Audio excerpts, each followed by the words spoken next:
Bonjour à tous. Alors aujourd'hui je reviens justement dans cette vidéo pour vous parler de la notion de pervers narcissique comme je l'ai énoncé donc dans ma précédente vidéo sur l'idéologie des hauts potentiels. Donc je vous recommande d'aller voir si vous ne l'avez pas vu. Cette vidéo va être un petit peu longue, c'est un sujet complexe à aborder, donc voilà, je vous prie de faire preuve de patience et d'attention. Comme vous l'aurez remarqué, cette fois-ci, dans le titre de cette vidéo, je n'ai pas mis l'idéologie du pervers narcissique ou des pervers narcissiques, etc. J'ai parlé bien de notion de pervers narcissique et donc de relations toxiques. La raison en est que, d'après moi, cette notion de pervers narcissique, etc., n'est pas totalement fausse, dans le sens où c'est quelque chose que l'on peut décrire et que l'on peut définir surtout, c'est-à-dire donner une définition, chose que je ferai donc dans cette vidéo. Mais à mon sens, donc, ce n'est pas tout à fait exact tout ce que l'on peut entendre à ce sujet sur Internet, car il y a énormément de personnes qui parlent de ce sujet, un peu comme le sujet des hauts potentiels. Il y a énormément de personnes qui dédient même leur chaîne entièrement à ce sujet sur Internet. Et d'après moi, ce n'est pas tout à fait exact ce que l'on entend. Je vais ici donner donc mon point de vue dans cette vidéo. Donc mon point de vue qui est établi grâce à mon expérience personnelle, donc à mon avis personnel. Comme je l'ai dit, cette vidéo, je l'ai appelée donc la notion de relation toxique, car d'après moi, il est plus juste de parler ici de relation toxique lorsque l'on parle en fait de pervers narcissique. Et donc ici, la notion de relation toxique fait donc intervenir la notion d'ego, et notamment la notion des deux égos différents que l'on peut connaître, c'est-à-dire l'ego d'un côté du masculin et de l'autre côté l'ego du féminin. Ou sinon, on peut les appeler également le masculin toxique et le féminin toxique, comme je l'ai fait dans une de mes précédentes vidéos Flammes jumelles. Alors pour ceux qui n'ont pas vu toute ma série de vidéos Flammes jumelles, déjà premièrement je vous conseille d'aller la regarder, pour ceux à qui ça parle et pour ceux à qui ça intéresse. Néanmoins ici je suis obligé donc dans cette vidéo de faire un rappel des notions fondamentales que j'expose donc dans ces vidéos, car je vais m'en servir tout le long de la vidéo. Donc je vais faire ici un rappel. Alors, tout d'abord, nous sommes donc tous des êtres humains, comme je l'ai dit dans ma précédente vidéo. Voilà, il n'existe pas des humains et d'autres qui ne seraient pas humains. Donc voilà. Et donc, en tant qu'être humain, nous sommes tous soit un homme d'un côté, soit une femme d'un côté. C'est-à-dire, soit nous avons un sexe masculin, et donc dans ce cas-là, nous sommes un homme, soit nous avons un sexe féminin, et donc dans ce cas-là, nous sommes une femme. Moi, personnellement, donc voilà, je suis un homme. De sexe masculin, donc, voilà. Mais cependant, nous avons donc tous, autant que nous sommes, donc hommes ou femmes, les deux polarités énergétiques en nous, que ce soit donc le masculin ou le féminin. Et donc le masculin correspond à la force, à l'action, à l'extraversion, au mouvement vers l'extérieur, ainsi qu'à la droiture, au courage et à la franchise. Au niveau des chakras, au niveau du corps, ça correspond donc aux 3 chakras supérieurs du corps. Voilà. C'est le masculin est celui qui va être, entre guillemets, celui qui est perché. Et inversement, donc, le féminin correspond à la douceur, à la passivité, à l'introversion, au mouvement vers l'intérieur, mais aussi à la tendresse, à l'acceptation et au lâcher-prise. Et donc le féminin ici, au niveau des chakras, correspond aux 3 chakras inférieurs, c'est celui qu'on va appeler donc celui qui est ancré, donc entre guillemets, là pour faire l'opposition donc entre les deux. Et donc dans mes vidéos Flammes jumelles, je parle de la correspondance donc de ces deux polarités que sont le masculin et le féminin, avec ce que l'on appelle les blessures de l'âme. Et donc il y a 5 blessures de l'âme. Il y a tout d'abord la blessure de rejet qui va être liée donc à un comportement contrôlant, c'est-à-dire consistant au rejet d'une partie de soi ou de l'autre. Il y a ensuite la blessure d'humiliation qui est reliée au rabaissement, aux insultes, au dénigrement de soi ou de l'autre, encore une fois. Ensuite, il y a la blessure d'abandon qui est reliée à un comportement fuyant, consistant donc à l'abandon de soi ou de l'autre. Ici, dans l'abandon, il y a la notion de distance, de prise de distance, de mise de distance, donc avec soi ou avec l'autre. Ensuite, la blessure de trahison, qui est donc reliée au mensonge, à l'esquive, à tout ce qui est non dit, donc par rapport à soi, encore une fois, ou par rapport à l'autre. Et pour finir, la blessure d'injustice, qui est reliée à un déséquilibre, à un manque d'impartialité dans une situation. Et donc, dans mes vidéos, je relie donc ces 5 blessures de l'âme que je viens de décrire aux 2 polarités, et je relie donc la blessure de rejet et d'humiliation au masculin toxique, c'est-à-dire à l'ego du masculin. Donc le masculin est celui qu'on va appeler le contrôlant, c'est celui qui contrôle. Et la blessure d'abandon et de trahison sont reliées donc au féminin toxique, car le féminin est fuyant. Voilà. La blessure d'injustice, tant qu'elle est d'après moi plutôt associée un petit peu à toutes les situations, à toutes les situations souffrantes. Donc c'est pourquoi je n'en parle pas beaucoup dans mes vidéos. Ça n'a pas vraiment beaucoup d'importance pour distinguer les 2 polarités. Voilà, ça n'a pas une importance significative, si je puis dire. Et donc voilà, pour le petit rappel de cette vidéo, je vais donc maintenant aborder le sujet principal de cette vidéo, à savoir la notion des pervers narcissiques, que je relierai donc à la notion de relation toxique. Et je commencerai donc dans cette vidéo par définir donc la notion de pervers narcissique. J'ajouterai à cela 2 notions qu'il faut bien comprendre donc dans ce phénomène. Et par la suite, j'analyserai donc une série de 18 critères tirés d'une vidéo, encore une fois sur internet, d'une personne qui en parle parmi tant d'autres. Donc de ces pervers narcissiques, 20 critères pour les reconnaître. Enfin, c'est comme ça que s'appelle la vidéo, 20 critères pour les reconnaître, mais en réalité, il n'y en a que 18. Et donc, à la suite, bien sûr, enfin à chaque fois, parmi ces 18 critères, je donnerai à chaque fois donc ma critique personnelle, c'est-à-dire tirée de mon avis personnel, en fonction de mon vécu personnel. Et donc ici, je vais commencer par décrire la notion, enfin par définir le terme de pervers narcissique. Et donc dans pervers narcissique, il y a 2 mots. Il y a tout d'abord le mot de pervers. Donc ici, les définitions que je tire sont tirées du dictionnaire. Donc tout d'abord, le terme de pervers est donné comme donc dans une définition de psychologie comportementale. Donc comme un sujet en état de stress permanent, qui engendre des actions inversées ou renversées entre guillemets, donc contraires à ses pensées inconscientes. Ces conflits intrapsychiques entre conscience et inconscience sont la cause d'actes de violence incontrôlables et souvent regrettés par la suite. Le pervers exprime rarement ses regrets, étant donné qu'il a été programmé par ses parents, donc entre parenthèses, programmation neurolinguistique, fermez la parenthèse, de cette façon. Toutes les addictions sont des moyens de réassurance, nous dit-on.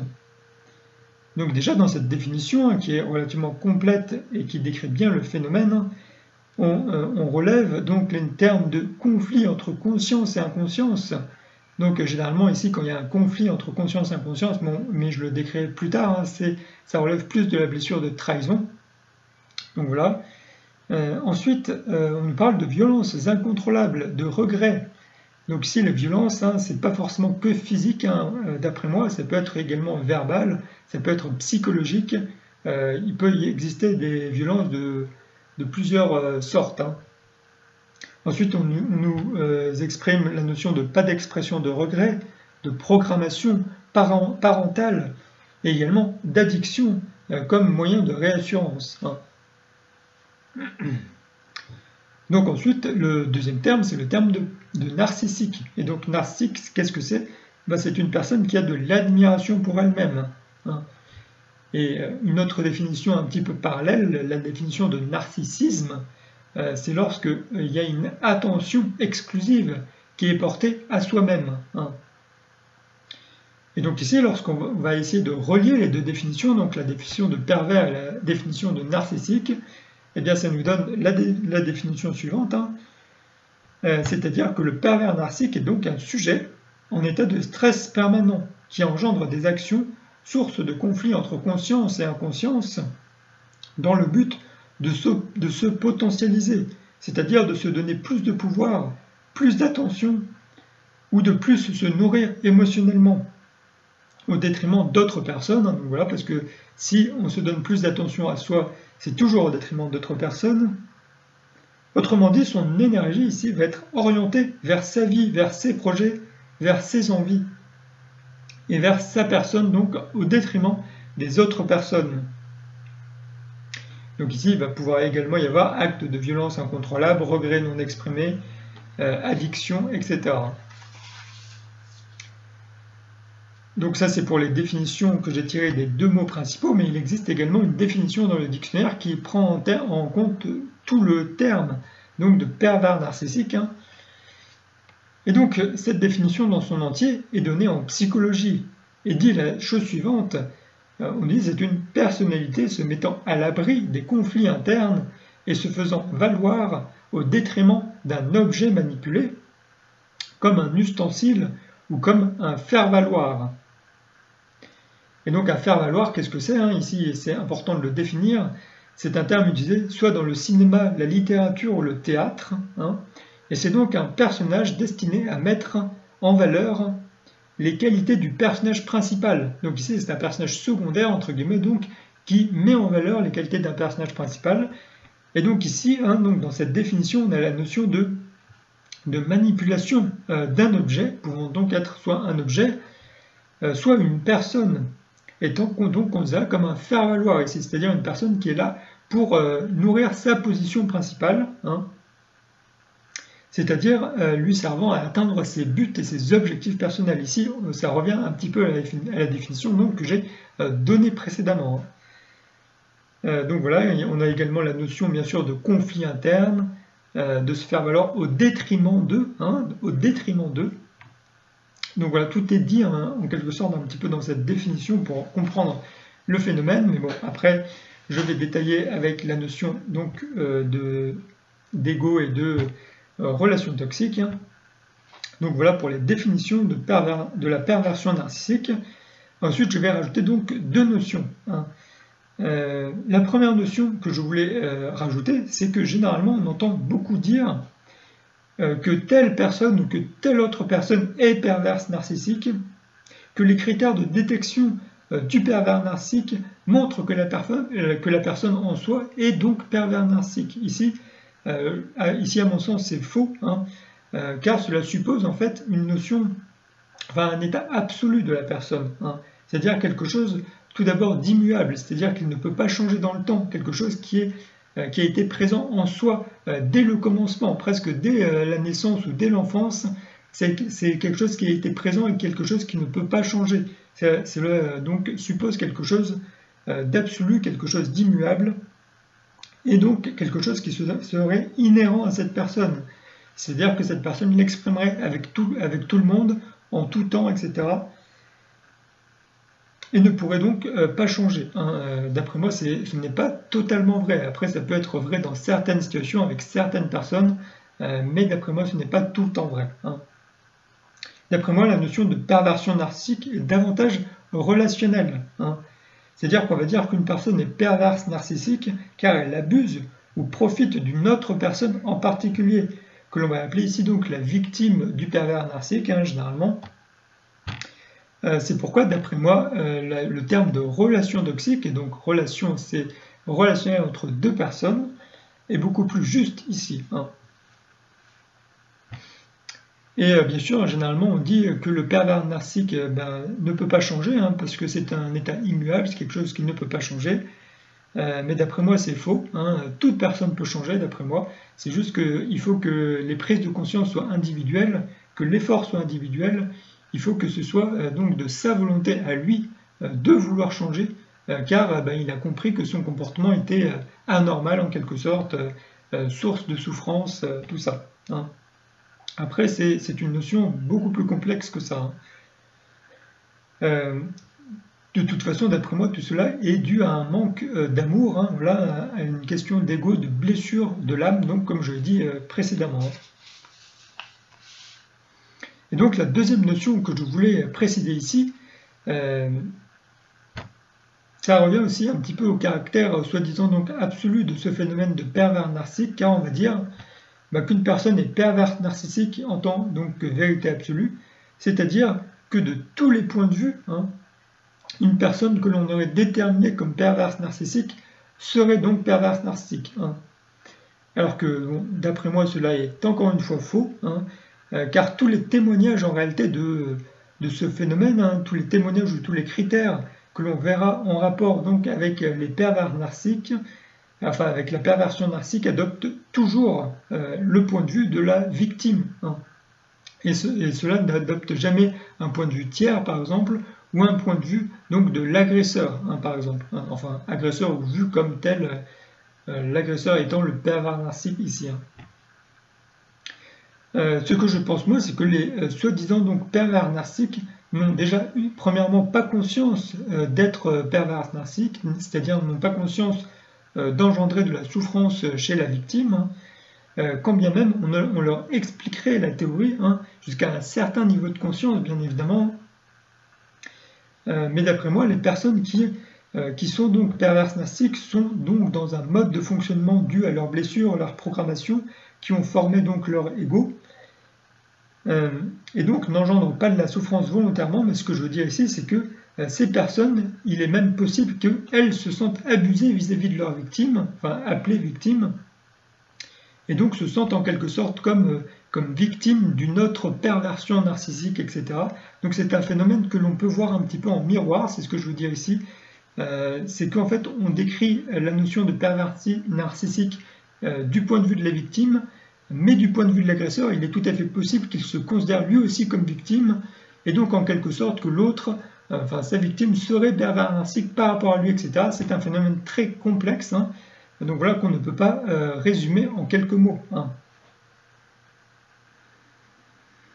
Mais ici donc pour la suite de cette vidéo, j'appellerai donc le dit pervers narcissique l'agresseur, voilà, pour que ce soit plus simple, et donc la victime, je l'appellerai donc la victime, même si donc ce n'est pas toujours aussi simple, comme je l'ai dit. Donc d'une manière générale, les 18 critères de détermination du pervers narcissique, premièrement, donc, sont pour moi tout d'abord une forme de diabolisation de l'autre, comme je l'ai dit, parce que c'est toujours du point de vue de la victime, car la victime va dire qu'un tel est pervers narcissique parce qu'en fait il le fait souffrir, et donc encore une fois il est considéré comme toxique de manière absolue, c'est-à-dire au niveau de son caractère et au niveau donc, du temps qui passe, etc. Voilà, donc je vais détailler maintenant la notion de pervers narcissique, car pour moi c'est donc comme je le dis, c'est une simplification abusive d'un fonctionnement relationnel. Voilà.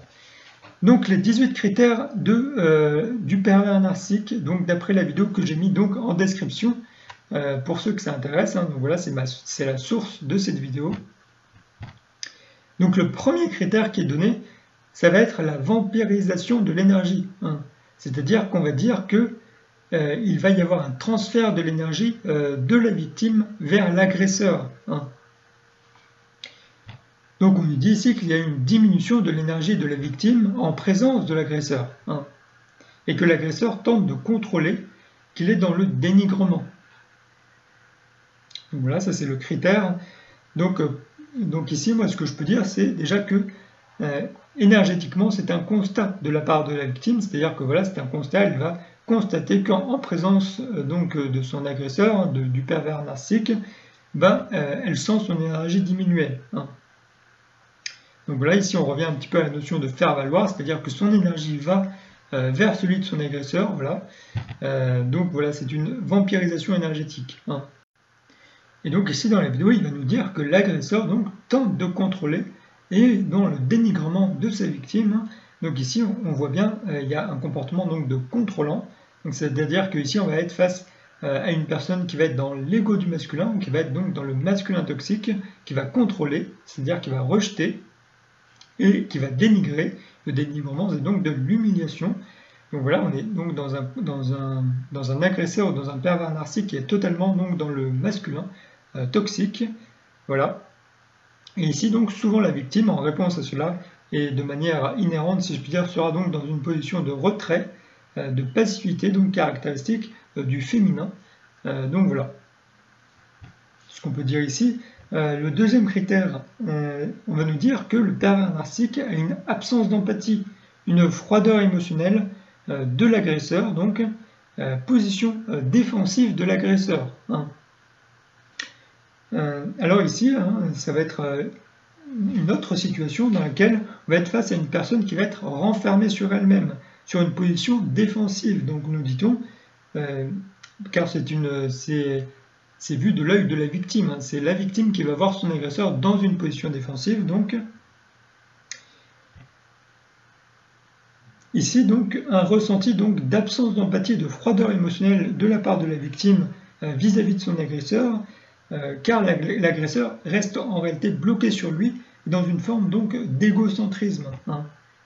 Donc ici, on est face à un égo du féminin qui va être dans une forme de fuite donc vis-à-vis de sa victime et vis-à-vis de ce qui peut engendrer des émotions qui peut engendrer chez sa victime. Hein. Donc voilà, ici donc c'est bien un pervers narcissique qui va être dans l'égo du féminin, dans le féminin toxique. Et donc vous remarquerez, hein, donc, au fil de ces critères que je vais énoncer ici, que les critères sont mélangés hein, entre le masculin toxique et le féminin toxique. Hein. Parce que ensuite on a le troisième critère, on nous dit le troisième critère c'est l'agresseur, donc ou le pervers narcissique qui n'est jamais satisfait, parce qu'il lui en faut toujours plus, et que cela peut détruire la confiance personnelle de la victime. Hein. Alors ici, la non-satisfaction permanente traduit l'attente de l'agresseur vis-à-vis de la victime. L'agresseur, en quelque sorte, a une vision de ce que doit lui apporter une relation ou un lien particulier, mais en l'occurrence, la relation, à un moment donné, n'y répond pas. Hein. Donc ici, c'est bien un critère d'insatisfaction de l'agresseur. Et donc, comment est-ce qu'il est détecté? Si je puis dire, du point de vue de la victime, cette insatisfaction, c'est tout simplement que l'agresseur va faire des reproches donc, à la victime hein, par rapport à ce qu'il attend, par rapport à ce qu'elle ne lui apporte pas, etc. Donc, on est dans un critère de reproche ici, de critique. Hein. Et donc, ici, c'est bien un comportement contrôlant hein, d'un masculin qui est dans le contrôle et dans l'humiliation, car les reproches, ça fait partie donc de l'humiliation par rapport à sa victime. Hein. Et ici, donc, la perte de confiance de la victime est causée donc par les reproches. Hein, c'est mécanique, si je puis dire. Voilà. Ensuite, le quatrième critère. Hein, donc ici, un troisième critère, on est bien dans un masculin toxique hein, au niveau du pervers narcissique, soi-disant. Quatrième critère, dénigrement total de la victime par l'agresseur. Hein. Donc ici, ça revient un petit peu à la situation précédente. Hein. Le dénigrement, c'est de l'humiliation. L'agresseur voit la victime d'une certaine façon. Or, la victime s'avère ne pas correspondre à cette vision qu'a l'agresseur de la victime, et donc va la dénigrer, va la critiquer. Voilà. Donc on est encore une fois dans un masculin toxique ici. Donc cinquième critère, il va nous dire l'agresseur n'aide pas les autres à part avec un but particulier. Le but particulier étant de créer de la dette, donc à des fins de manipulation de sa victime. Alors là, ça commence à devenir un peu plus compliqué hein, comme situation. Moi, personnellement, je ne pense pas que de prime abord, une personne en aide une autre dans un but particulier. Hein. Bon, à part des situations bien particulières, mais de manière générale, je ne pense pas que ça arrive vraiment. D'après moi, cette personne va apporter son aide, donc dans un premier temps, de bon cœur, donc à la personne présumée victime, hein, ici, mais donc dans un premier temps, on ne verra donc pas de reconnaissance de l'autre personne, hein, que sera dans une forme d'égocentrisme, de non-reconnaissance, etc. Peut-être même de non-compréhension hein, donc de la situation. Hein. Et c'est à partir de là donc qu'il y a possibilité pour l'agresseur donc de faire remarquer ce que lui estime avoir fait et ce que lui estime ne pas avoir reçu en retour, etc. Comme une certaine forme de déséquilibre ici, hein, donc du point de vue de l'agresseur, encore une fois. Et donc ici, l'agresseur va être donc dans une forme de reproche et donc d'humiliation ici vis-à-vis de sa victime, parce qu'il se sent en quelque sorte pas considéré à sa juste valeur. Hein, voilà.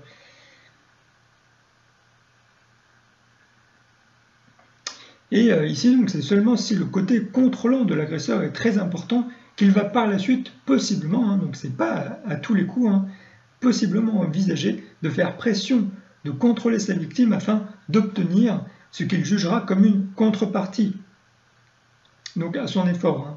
Et ce sera donc cela hein, qui sera vécu ici comme de la manipulation du point de vue de la victime, hein, car ça en est, hein, voilà, c'est de la manipulation.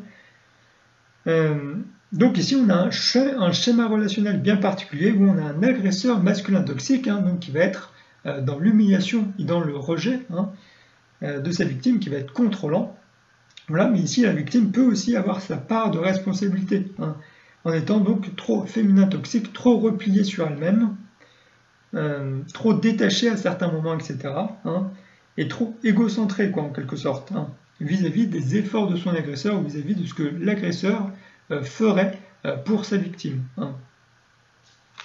Donc voilà, c'est plus complexe que juste montrer du doigt en quelque sorte que c'est lui le méchant en quelque sorte. Hein, voilà. C'est ce que je veux dire ici. Au niveau du 6e critère, on va nous dire que l'agresseur va isoler sa victime et la couper de ses cercles de fréquentation. C'est-à-dire que, par exemple, il va vouloir garder la victime uniquement pour lui. Alors ici, moi je vous dis clairement que je trouve que ce critère est assez vague et est assez également incorrect à mon avis. Hein, voilà. C'est un point de vue, si je puis dire, uniquement du point de vue de la victime, mais qui n'est même pas, si je puis dire, correct, si je puis dire. Parce que là, on nous dit que l'agresseur va isoler sa victime uniquement pour la garder pour lui. Sauf que, à mon avis, c'est une vision biaisée, si je puis dire, de la réalité, car il peut exister plein de raisons pour lesquelles une personne va vouloir isoler une personne d'autres personnes. Mais de toute façon, rien que dans l'intitulé, la volonté d'isoler une personne, donc de par sa volonté, on est déjà dans un comportement contrôlant. Donc voilà, c'est imposer sa volonté à l'autre d'avoir un certain comportement.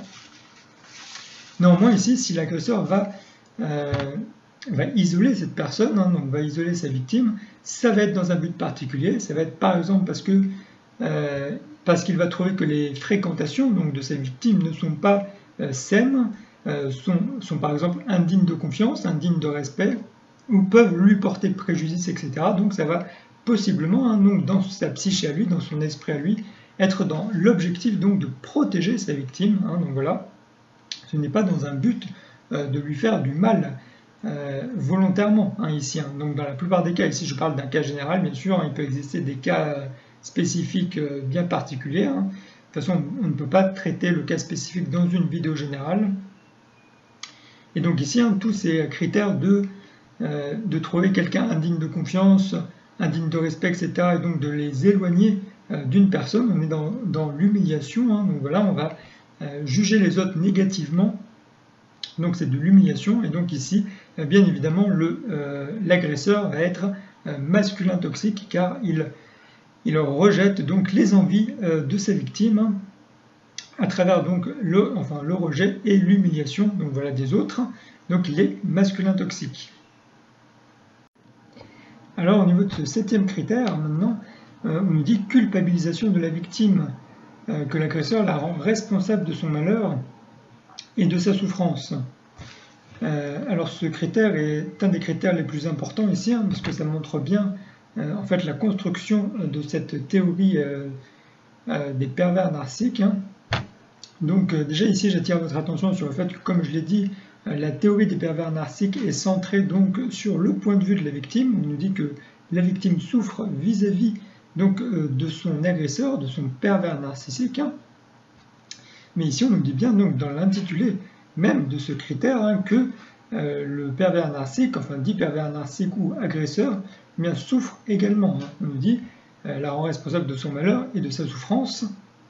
Donc ça montre bien qu'il n'y a pas que la victime donc, qui souffre de cette relation, mais que l'agresseur souffre également donc, de cette relation. C'est juste que bien sûr la souffrance ne va pas être identique, ça ne va pas être exactement la même chose, mais il y a également de la souffrance. Voilà. Deuxièmement, j'attire votre attention sur le fait que ici, c'est un intitulé qui ne prend pas du tout en considération toutes les étapes qui ont pu précéder à cet état de fait. Hein. Voilà, c'est une observation, si je puis dire, momentanée de la réalité. donc du point de vue d'une victime en particulier, hein, voilà. Donc ici, hein, quand on nous dit culpabilisation de la victime, bien sûr, culpabilisation va être dans une forme d'humiliation, donc voilà, de la part de l'agresseur vers sa victime, parce qu'il va lui faire des reproches. Donc ici, on est bien évidemment donc, dans un ego du masculin, donc ça va être un masculin toxique, bien évidemment ici, mais justement, comme je l'ai dit ici, on ne prend pas du tout en considération toutes les étapes qui ont pu précéder à cet état de fait, et pourquoi est-ce que ici l'agresseur se décide d'avoir ce type de comportement, etc. Donc ici, d'après moi, il y a un point très important à prendre en considération, et ce sera vrai tout le temps, dans tout type de relation, dans tout type d'interaction sociale, hein. C'est donc bien sûr la notion de karma, qui est donc une notion qui fait intervenir la notion de cause-conséquence, la notion d'action-réaction. Et donc, en quelque sorte, c'est pourquoi est-ce qu'il agit comme ça? Est-ce que ce n'est pas justifié, entre guillemets, par un état, par une situation précédente qui a eu lieu donc avec cette même personne dans cette même relation. Donc voilà. D'ailleurs, au niveau de ce critère, donc, il y a un point sur lequel c'est important d'insister et de remarquer surtout, hein, parce que c'est juste une question ici d'observation et de compréhension. C'est qu'on dit ici au niveau de ce critère donc que la victime a donc le sentiment, donc, de son point de vue, d'être culpabilisée donc, par son agresseur et que son agresseur la rende responsable de son malheur et de sa souffrance, hein. Mais ici on retrouve exactement donc la notion même de pervers narcissique, hein, donc la théorisation même de pervers narcissique est fondée sur ce principe, c'est-à-dire qu'en fait on a créé cette théorie du pervers narcissique du point de vue de la victime pour que la victime dise donc qu'elle souffre et donc que cette souffrance est causée donc par son agresseur suite à un certain nombre de comportements toxiques, hein, donc voilà. Et ici en réalité on remarque que même dans les critères même de détermination d'un pervers narcissique, c'est-à-dire du pourquoi est-ce que l'autre fait souffrir la victime, et bien dans les critères même de ces critères de souffrance, eh bien il y a le même critère qui détermine la perversion narcissique. J'espère que vous voyez ce que je veux dire, mais ici en fait on a la même chose, c'est-à-dire que c'est l'agresseur qui va trouver que c'est... voilà que c'est l'agresseur qui va donc rendre responsable ici la victime de sa souffrance et de son malheur, et qui va donc en quelque sorte la culpabiliser. Ici on a l'effet miroir dont je parlais donc au début de cette vidéo, où la victime a l'impression que c'est l'agresseur qui le fait souffrir, etc., dû à son comportement. Et ici, pareil, l'agresseur a l'impression que c'est sa victime donc, qui le fait souffrir à cause de son comportement. Donc ici, on retrouve bien le même schéma en miroir. Donc c'est très important à bien remarquer ici, hein, que c'est bien, que c'est juste, si je puis dire, cette théorie du pervers narcissique est une théorie, si je puis dire, égotique, c'est-à-dire du point de vue de la victime, hein, qui ne prend pas du tout en considération le point de vue de l'autre, ou un point de vue tiers. Donc voilà. Donc, 8e critère, on nous dit que l'agresseur a une incapacité à s'excuser. Et même lui, donc, dans sa vidéo, il dit « parce qu'il a un ego énorme ». Donc, il nous dit même « il fuit la responsabilité de ses actes, il n'assume pas ». Donc, en quelque sorte, il est irresponsable. Donc voilà, hein, j'ai envie de dire, là c'est un petit peu plus fiable par rapport aux autres critères, dans le sens où il donne la cause du problème. Hein. La cause du problème, c'est bien l'ego, hein. Donc voilà, on nous dit qu'il a un ego énorme. Donc ici, on est dans le cas où l'agresseur est dans un repli de soi excessif, hein, dans une fuite de l'autre et dans une fuite de ses responsabilités vis-à-vis de lui, et donc vis-à-vis de sa victime ici. Hein. Ici, le fait que l'agresseur n'assume pas ses actes et ne s'excuse pas peut être vécu donc comme de la trahison vis-à-vis de sa victime, car l'agresseur commet un acte et délaisse donc la responsabilité de son acte à sa victime, donc au détriment de l'autre.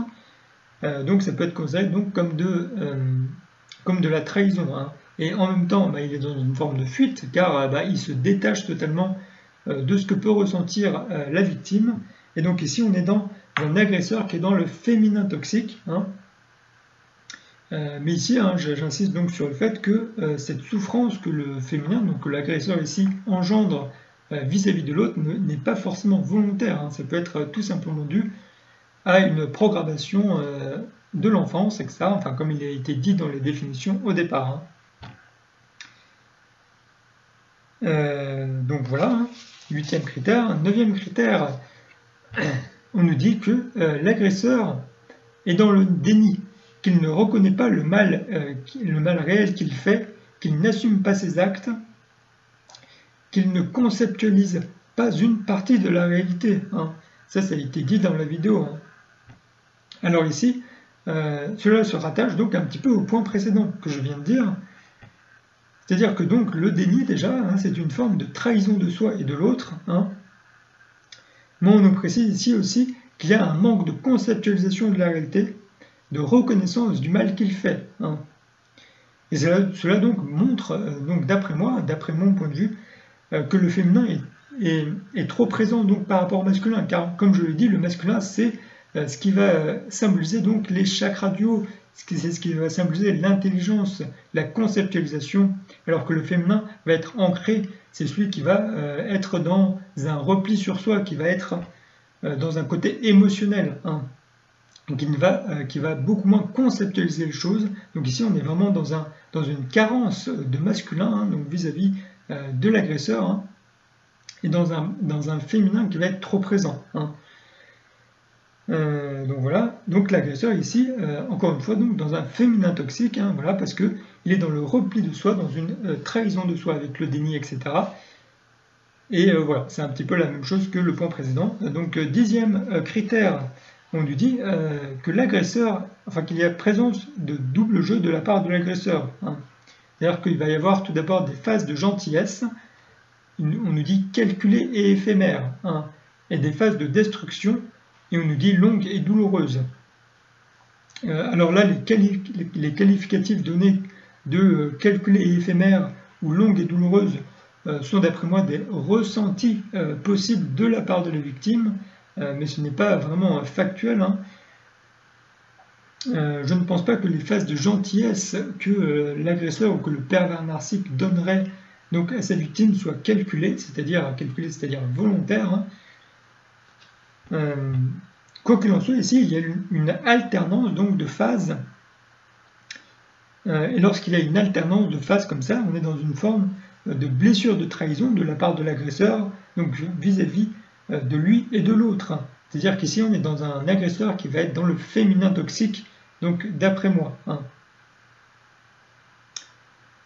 Donc voilà. 11e critère, on va nous dire qu'il y a une obsession de l'image de l'agresseur vis-à-vis des autres, un besoin de l'aval et de la reconnaissance des autres pour exister. On va nous dire qu'il ne s'aime pas assez lui-même. Et donc on nous dit également, quand on l'aime, il est odieux, et quand on lui retire l'amour, il fait tout pour le récupérer. Alors ici, le problème de fond a été dit donc dans l'énoncé même du critère, c'est-à-dire qu'il y a un manque d'amour propre de l'agresseur vis-à-vis de lui-même. C'est-à-dire que le fait d'avoir besoin du regard des autres pour exister montre bien que son propre regard, donc l'agresseur, ne lui suffit plus pour s'estimer suffisamment. Voilà. Il va y avoir ici une forme de déportation, si je puis dire, de son regard, de son estime, du regard qu'il peut porter sur lui-même, sur le regard que les autres ont sur lui. Donc ici, on est dans une forme de distanciation, donc de lui vis-à-vis de lui-même, car il se déporte sur le regard des autres. Donc ici, on est dans une forme de fuite et d'abandon de soi au profit des autres. Et donc ici, d'après moi, l'agresseur est donc dans un féminin toxique, car il s'abandonne aux autres, en quelque sorte. Donc voilà. Ici, il faut bien comprendre que déjà, le regard que les autres ont sur nous peut être fluctuant, car toutes les personnes vont avoir un regard différent sur nous. Ça ne va pas être quelque chose qui va être stable, si je puis dire. Ça ne va pas être quelque chose de fiable et de stable, durable dans le temps. Et c'est seulement notre propre regard, seulement notre propre vision qu'on a sur nous, qui peut être plus stable et plus solide, si je puis dire, dans le temps. Donc ici, le féminin toxique, ici l'agresseur, qui va déporter son regard et sa propre estime sur le regard des autres, ne pourra jamais s'aimer suffisamment. Hein. Voilà, c'est ce que je veux dire ici. Et donc la deuxième partie de l'énoncé est une simple observation. Hein. Donc quand on dit quand on l'aime, il est odieux, et quand on lui retire l'amour, il fait tout pour le récupérer. Ici, c'est une simple observation qui est donc énoncée par le dicton suivant que l'on connaît tous. Dicton suivant qui dit on ne se rend compte de l'importance d'une chose que lorsqu'on la perd. Hein. Voilà, fin de citation, fin de dicton. Voilà, hein, c'est tout à fait normal, si je peux dire en quelque sorte, entre guillemets. Alors ici, le deuxième critère, maintenant, on nous dit l'agresseur serait donc un as de la persuasion, de l'influence, de la manipulation, et il emploierait la parole donc comme une arme de prédilection, donc grâce à des promesses, des menaces ou des mensonges. Alors ici, il faut bien comprendre que l'agresseur n'adopte pas ce type de comportement pour rien. Donc c'est soit qu'il a subi certaines situations, certaines blessures donc en relation avec cette personne en particulier, ou ça peut être également donc en relation avec d'autres personnes. C'est-à-dire, est-ce qu'il a subi des blessures avec la même personne de cette même relation ou avec d'autres personnes? Dans tous les cas, ici, il va s'agir de blessures particulières. Après, peut-être que l'agresseur, donc en l'occurrence, n'est pas conscience donc du mal qu'il fait, encore une fois, ou ne pense que ce n'est pas si grave que ça, ou agit tout simplement dans son intérêt sans se soucier donc de la répercussion que ça peut avoir sur les autres, etc. Ici, on ne peut pas faire vraiment de généralité, de cas général. Ici, il faut vraiment réfléchir après au cas par cas. Hein. Mais de toute façon, ici, hein, lorsqu'on va nous parler donc de volonté d'influence, de manipulation, enfin de contrôle, quoi, dans cette idée-là de persuasion, on va être dans une idée de masculin toxique, hein, où il va être dans le contrôle donc de l'autre. Voilà, dans le contrôle et dans l'humiliation, donc possiblement, voilà. Et dans un cas contraire et opposé ici, hein, quand on va nous parler plus de promesses, de mensonges, de paroles non tenues, hein, également une possibilité de vouloir manipuler l'autre par ce biais-là, on va être plus dans un féminin toxique hein, ici. Et donc ici, hein, il va pouvoir y avoir les deux situations, hein, également dans le masculin toxique, le mot qu'on retrouve ici, c'est avec les menaces, hein, ça c'est très masculin toxique également, en lien avec la blessure donc d'humiliation, hein, en lien avec le contrôle, le rejet, etc. Donc ici, il y a les deux possibilités, l'agresseur peut être soit masculin toxique, soit féminin toxique, voilà. Donc, 13e critère, ici, hein, on va me dire alternance chaud-froid, c'est-à-dire gentil-méchant de la part de l'agresseur, entraînant la confusion de la victime. Hein. Donc ici, hein, ça revient un petit peu à ce qu'on a dit précédemment avec les phases de gentillesse et les phases de destruction. Hein, donc voilà. Mais ici, je dirais que l'agresseur peut être soit un féminin toxique, soit un masculin toxique. Hein. Ici, dans le cadre du féminin toxique, ce sera donc témoin d'une forme de dissociation et de trahison. Donc comme je l'ai dit précédemment, mais ici également avec le masculin toxique, il peut y avoir une alternance de satisfaction et d'insatisfaction vis-à-vis de l'autre et vis-à-vis de ce qu'il lui apporte, ce qui peut expliquer également donc cette alternance donc entre chaud-froid ou sensation de gentillesse et sensation de méchanceté vis-à-vis de la victime, encore une fois. Hein. Mais je vais en reparler un petit peu plus tard, hein, donc de cette notion. Donc dans le 14e point, 14e critère, où on va nous dire l'agresseur va détruire sa victime progressivement. Hein, il va l'amener à des choses au départ inconcevables. Hein. Alors ici, c'est encore une fois une situation qui va être décrite du point de vue de la victime. Hein. Mais ici, d'après moi, il y a deux cas possibles, donc il peut expliquer ce sentiment donc vis-à-vis de l'agresseur. Hein. Donc le premier cas, ça va être que la victime a un manque d'affirmation, un manque d'ancrage, et qu'en quelque sorte, elle va se laisser emporter au fil du temps par l'agresseur. Hein. La victime ici serait donc un masculin avec un manque d'ancrage et qui vit ce qu'on appelle l'amour sacrificiel. Hein. Le féminin ici, enfin l'agresseur, sera donc un féminin toxique, égocentré, refusant le changement, bien ancré et profitant donc d'un amour qui est abusif vis-à-vis de l'autre et vis-à-vis de sa victime. Mais tout cela est donc un mécanisme relationnel, loin d'être totalement volontaire. Donc voilà, ça c'est la première situation où c'est la victime qui se laisse donc emporter par le masculin, donc voilà, parce que par amour, tout simplement, mais un amour qui est ici, donc, qui va devenir en tout cas sacrificiel à un moment donné.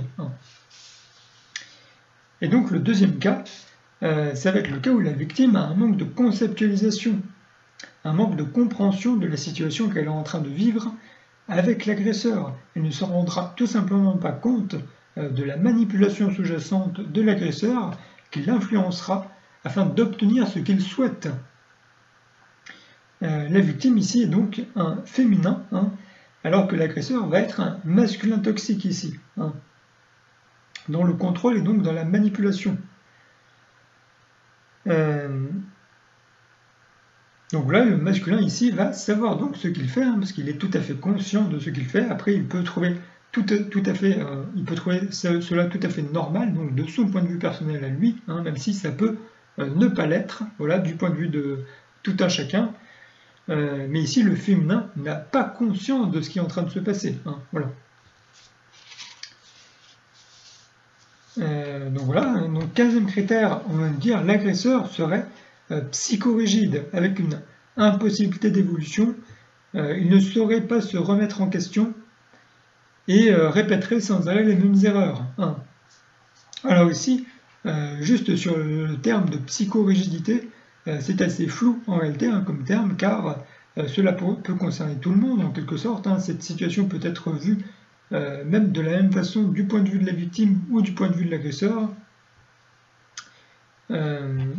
car en quelque sorte nous avons tous une manière de penser qui est fixe, nous avons tous une conceptualisation, si je puis dire, plus ou moins développée, mais une conceptualisation qui est fixe. Donc d'un certain point de vue, on peut dire que les autres sont psychorigides, car ils refusent d'adopter notre point de vue.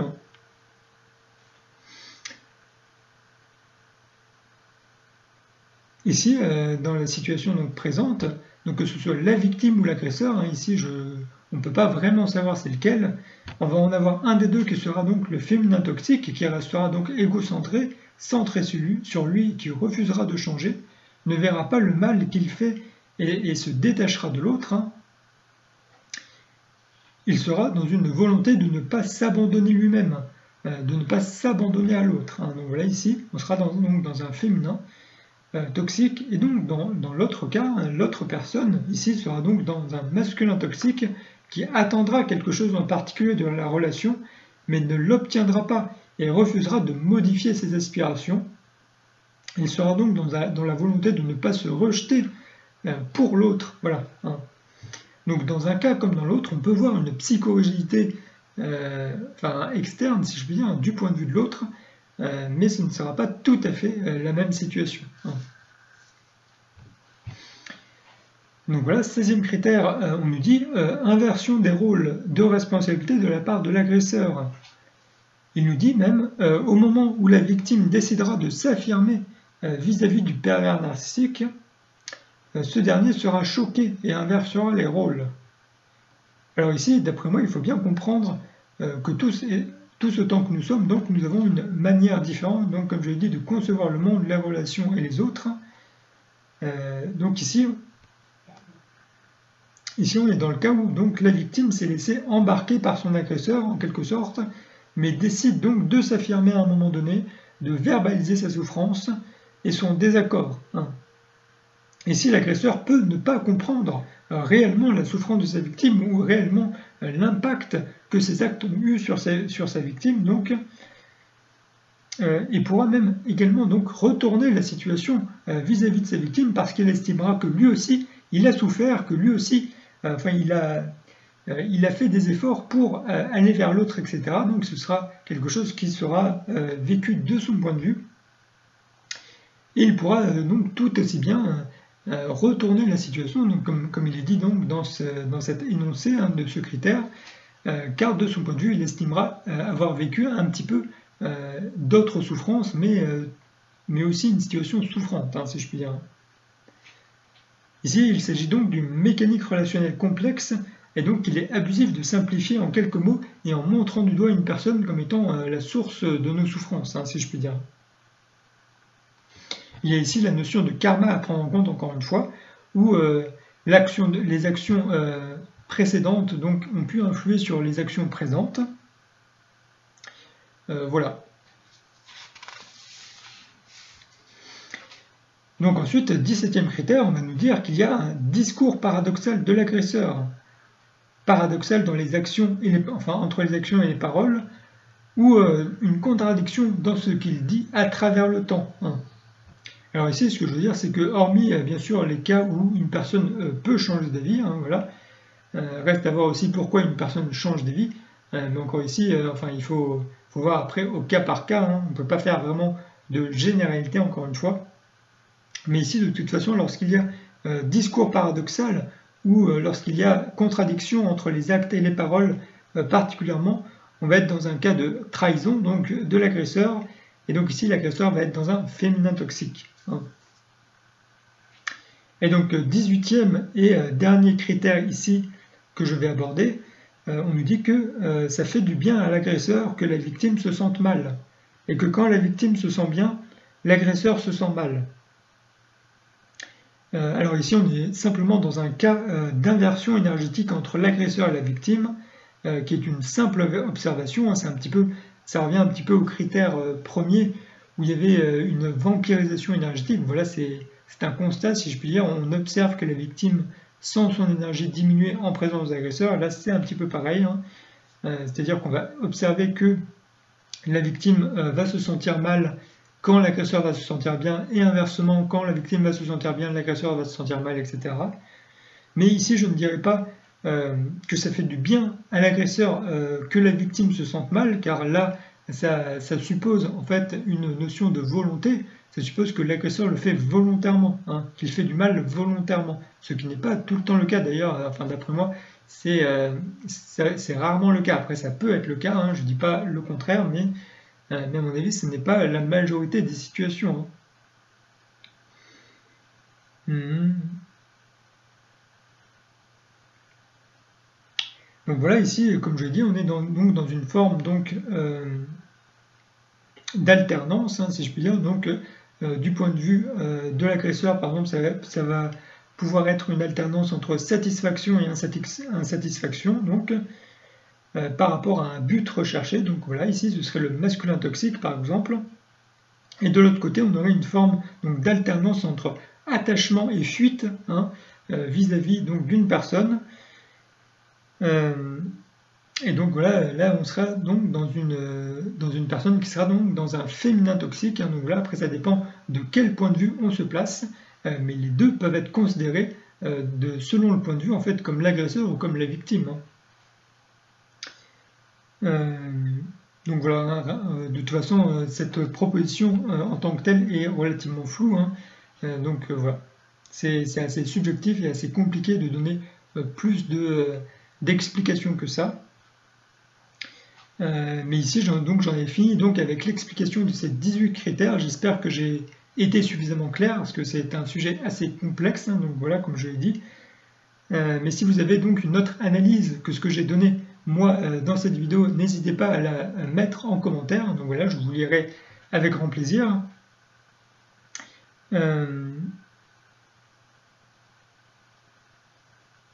Ce que je voulais bien insister ici, c'est que ici donc on parle de relations toxiques, mais cette notion est un terme très large, car d'après moi il peut exister différents niveaux, si je puis dire, de toxicité dans une relation, qui va même à partir de la relation la plus toxique possible, qui peut être même un viol. On peut très bien reconnaître ces critères dans une situation de viol, ou on peut même reconnaître ces critères dans une situation beaucoup moins toxique que ça. Donc voilà, je tiens à préciser ça. C'est très important.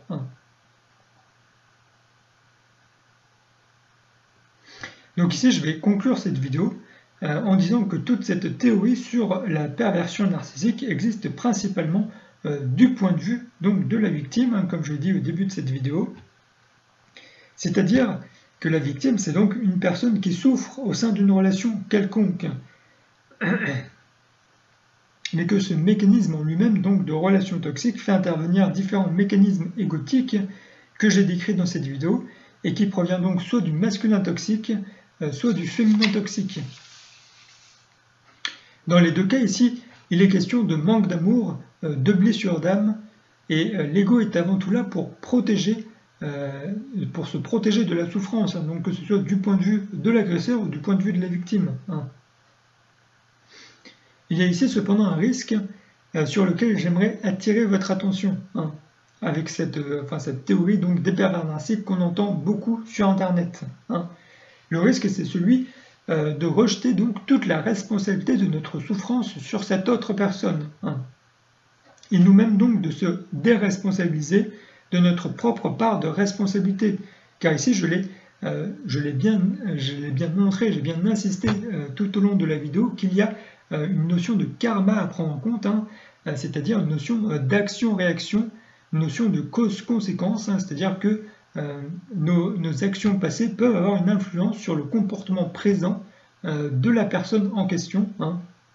Donc voilà, ici, bien penser à ne pas rejeter forcément toute la responsabilité de ce que l'on est en train de vivre, de nos souffrances présentes, sur le comportement de l'autre et se demander bien pourquoi est-ce que l'autre peut agir comme ça. Encore une fois, ici, c'est une généralité que je fais, ce n'est pas tout le temps le cas. Il existe des situations qui peuvent être toxiques en soi. Donc voilà, il faut de toute façon réfléchir après au cas par cas. Hein. On ne peut pas traiter tous les cas donc dans une vidéo comme ça. Mais de toute façon, cette théorie pousse les personnes à penser donc que l'autre, celui qu'ils considèrent donc comme pervers narcissique, est méchant par nature, de manière absolue, et qu'il ne pourra donc jamais changer. Qu'il est mauvais intrinsèquement. Hein. Or, cela n'est pas toujours le cas, encore une fois. Et cela place en quelque sorte la victime dans une position d'impuissance, qui subit et qui ne peut rien faire pour s'en sortir, car la méchanceté ou la toxicité de l'autre est donc absolue. Hein. Alors justement, ici, hein, qu'est-ce que la victime, ou qu'est-ce que la personne qui trouve que l'autre est toxique, hein, qu'est-ce qu'elle peut faire justement lorsqu'il y a présence de cette toxicité, hein. S'il y a présence de cette toxicité, c'est qu'il y a souffrance. Et s'il y a souffrance, c'est-à-dire qu'il y a une des 5 blessures de l'âme qui transparaît. Voilà. Et donc d'un côté, on va avoir l'abandon et la trahison qui va être caractéristique des peurs du masculin. Donc voilà, ça va être quelque chose qu'il va vivre de par l'extérieur, si je puis dire. C'est quelque chose qui va subir l'abandon et la trahison et qui va pouvoir donc engendrer le rejet et l'humiliation. Hein.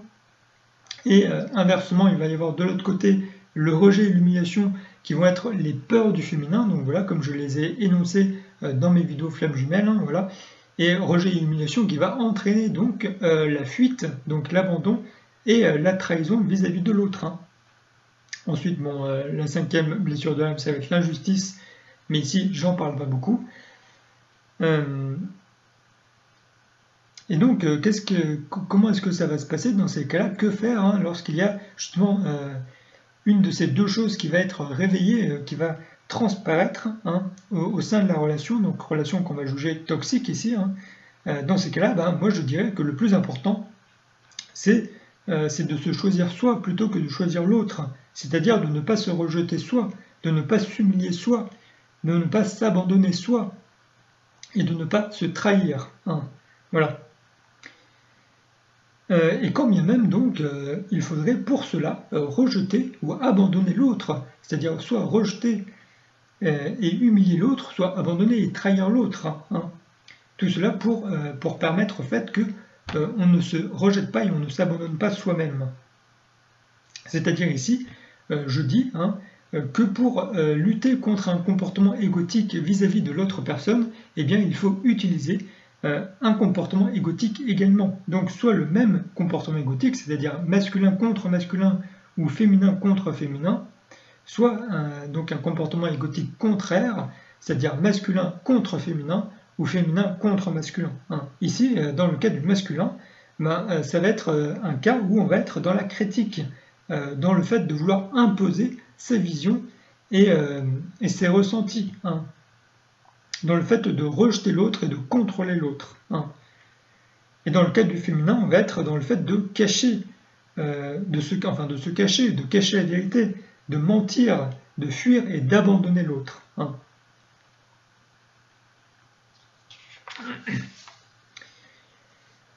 Donc ici, il faut bien comprendre, d'après moi, que vous ne pouvez pas changer l'autre directement, car on ne peut que se changer soi. Et c'est pareil pour l'autre, hein, il ne peut que se changer soi, il ne peut pas vous changer vous. Hein. Car seul lui pourra décider de changer. Hein. Mais pour cela, il a donc besoin d'avoir certaines prises de conscience, des compréhensions, et ensuite il lui faudra donc la volonté de changer et les efforts proportionnés, les efforts appropriés à cela. Hein. Mais vous, de votre côté, vous ne pouvez agir que directement sur vous, et c'est l'action que vous effectuerez sur vous et sur votre comportement vis-à-vis de l'autre et vis-à-vis de vous qui pourra donc avoir une répercussion à moyen ou long terme donc sur l'autre.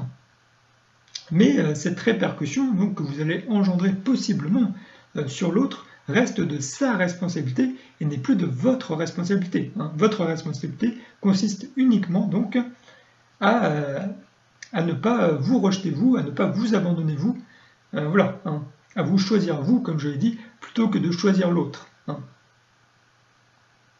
Et donc ici, je vais finir cette vidéo par une citation de Marc Aurèle qui illustre bien ce que je dis ici.